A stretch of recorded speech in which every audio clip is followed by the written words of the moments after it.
Again, say Control and T on the keyboard, and this time I'm going to hold on Control key on the keyboard or Command key, and you'll be able to distort your image like this, and you can use any handle for that. And simultaneously you can even take your mouse little away, it will change its shape and you can still rotate it and distort it.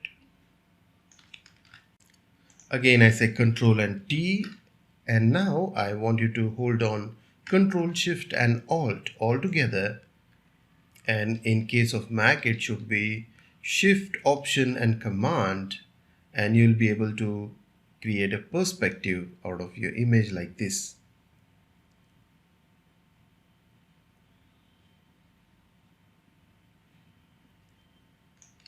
Again, I say Escape on the keyboard to cancel that.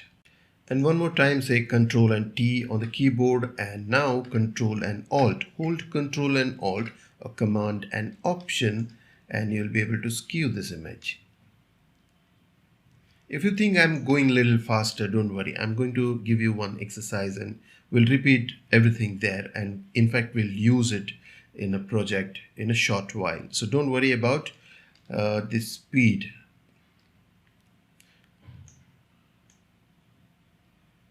Again, escape to this. All of these things can also be done by going to edit and say transform, and you see scale, rotate, skew, distort and perspective. Everything can be done, but keyboard shortcuts is a much faster way to do things in Photoshop. Or even when you say Control and T and you get these handles around, you just right click on the image and you see all those options are right over here. You have rotate, you have scale, rotate, skew, distort and perspective. But what is not there, what we don't have the keyboard shortcut for, is warp. And let me select that. And with that, you can actually bend the image like this.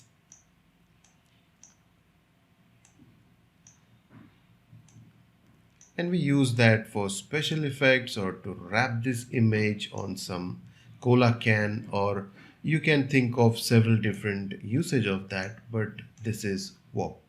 And we'll use this in the projects as well. Let me show you one more option. Just say Control and T to this image. And when we scale this image or transform this image, you'll see the center point, the reference point here is changing. It's automatically setting itself to the middle of the image, and it will always remain in the center. But if you hold on Alt key on the keyboard, the image will get scaled around that reference point. And the another thing is that you can change the reference point. For example, if I want to keep the position of this doll's eye static on my canvas, I can drag this reference point on her eye, and you see that it is getting scaled around that reference point, as well as if you rotate this, it will rotate around that eye. Let me show you a better example then. So let me show you this example. Don't worry about these layers and everything you see which is you're not familiar with. Don't worry about that. Just concentrate on, right now we are looking at transformation. So I'm trying to show you the reference point, how it is used and why it is used. So to this hand, the big hand of the clock, I'm saying Control and T. And now if I have to place this in some manner, it's not very easy. If you say you want to see 9 o'clock in this clock, see, I have to struggle a lot with that. But let me make it very, very easy.